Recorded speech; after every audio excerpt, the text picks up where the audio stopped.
The age of questions of existence. What does it mean to exist? When you wake up in the morning, do you ask ever yourself, how do I know that I really exist? It seems like a strange question, doesn't it? One of history's great philosophers, René Descartes, asked something similar over 400 years ago. His answer, famous phrase, cogito ergo sum. The simplest idea sparks centuries of debate about what it means to be conscious. Today, we are going to break down Descartes' words and explore how this thought has shaped our understanding of mind and existence. But don't worry, we will keep simple.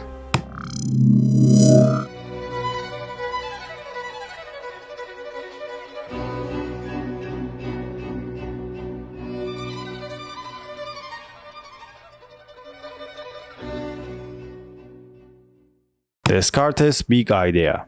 I think, therefore I am.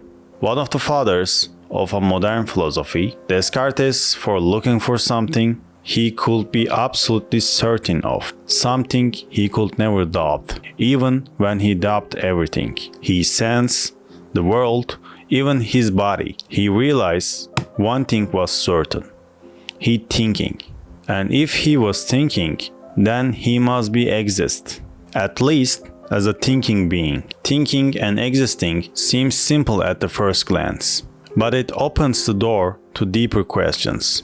Descartes believed that the mind and body were separated. This concept is known as a dualism. The body seen as a physical machine, while the mind, according to Descartes, is something different, beyond physical explanation. The mind is its own place, and in itself can make a heaven of hell, a hell of heaven. John Milton. But here's when things tricky. How the mind and body communicate. If my mind wants to raise my hand, how does my body know what to do? Descartes never solved fully of this puzzle, and philosophers have been debated it ever since. The ghost in the machine. Ryle's critique of Descartes.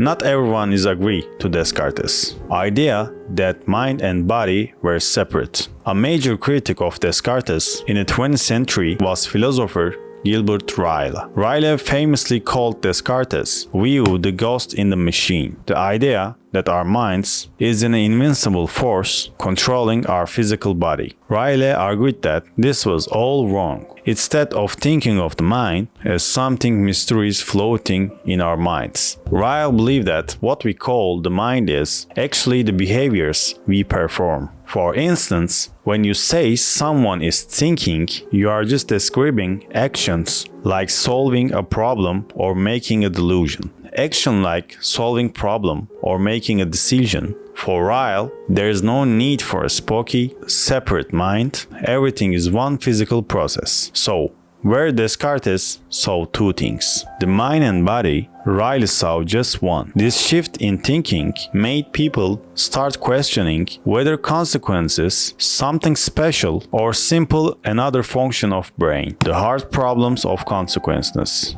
David Chalmers questions. Fast forward to today, and philosophers like David Chalmers are still grappling with big questions. Chalmers is famous for what he calls the hard problem of consequences. Why is it so hard? Chalmers points out that even though we know a lot about how the brain works, how neurons fire, how signals travel, and so on, this doesn't explain why we feel things. Think about it. Science can tell us what happens in our brain when we experience pain, but it doesn't explain why pain feels the way it does. Why do we have an inner experience at all? This is what the Chalmers calls the hard problem. Even with the all advance in neuroscience, we still don't fully understand why we were consciousness. The mind is not something we can hold. It's a phenomenon we live. David Chalmers. For Chalmers, consequences is a fundamental part of universe, just like space or time. It's not something that we can fully explain it by physical processes. Back to some of the questions. Descartes is saying, could consequences be something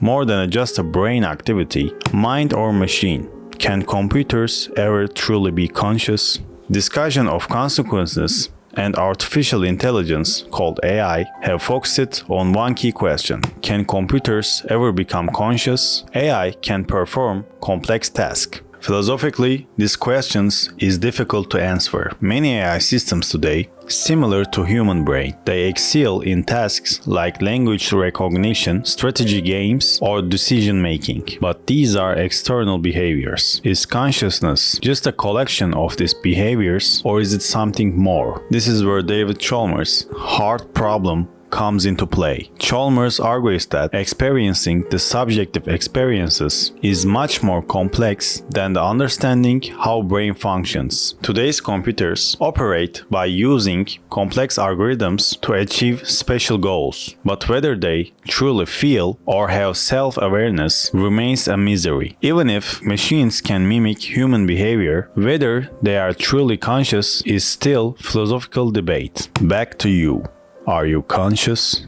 How do all these big ideas apply to you when you think about your own consciousness? Does it feel like just a bunch of neurons firing in your brain, or is it something more? Are you just a biological machine, or is there something deeper going on inside our minds? Deeper going on inside your mind, Descartes would argue that your ability to think proves that you exist as a something beyond just a physical body. Ryle would say that your mind is simply the actions you take and the way you behave. And Chalmers would point out that no matter how much we learn about the brain, there is still mysteries, something about consciousness that science hasn't cracked yet. We are more than we do. We are what we think and what we feel. Aristotle. These questions might seem big and maybe even a bit overwhelming, but they are questions we all ask ourselves at some point of life. Whether you are sitting in a quiet room, lost in thought, or experiencing a rush of emotions during a beautiful sunset, you are engaging with some of the oldest and most profound mysteries of human experience. Conclusion: the never-ending journey. In the end, consciousness, one of the most puzzling aspects of existence. Descartes gives us a starting point with famous phrase, "I think, therefore I am." But the journey to understanding consciousness is far from over. Whether thought, philosophy, neuroscience, or even artificial intelligence, the quest to understanding the mind will continue to challenge and inspire us. So, the next time you catch yourself wondering, "Am I really here?" remember that you are part of a centuries-old conversations. And while we may never find all the answers, it's your questions that make the journey so fascinating.